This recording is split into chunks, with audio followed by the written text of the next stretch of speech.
L'État de Neuchâtel fait à nouveau parler de lui, et pas en bien. Depuis 2 mois, les médias nous assènent des soi-disant vérités qui viennent du gouvernement, comme quoi des sacrifices sont maintenant nécessaires, alors que le POP a toujours dénoncé ce qui allait se profiler, c'est-à-dire que la baisse de la fiscalité des entreprises allait entraîner une baisse générale des prestations et une cure d'austérité. C'est la droite et la social-démocratie qui mènent cette politique néolibérale et qui peut être qualifiée de politique des caisses vides, c'est-à-dire qu'on assèche les rentrées de l'État de manière à réduire ses prestations, à l'amincir, et ensuite, voilà, les conséquences sont pour la population dans son entier. Et c'est une attaque en règle maintenant qui se profile contre les services publics, contre les fonctionnaires, contre les travailleurs et contre les pauvres.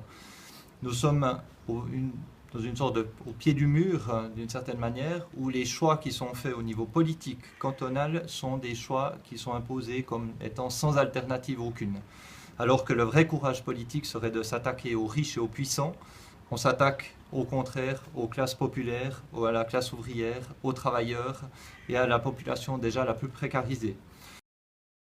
Le POP tient à délivrer un message à la population. Ne vous laissez pas embobiner par ce qui vous est servi comme discours par le Conseil d'État, par la majorité politique de droite du canton. Non, Neuchâtel n'est pas un canton pauvre. Non, Neuchâtel a des richesses.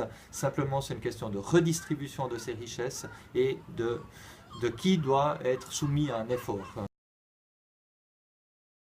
Il faut se mobiliser, il faut montrer sa force. C'est qu'en établissant un rapport de force contre la violence qui est faite à la population, il faut que la population réagisse, se lève, se mobilise et dise sa colère, son mécontentement et lutte pour changer les choses.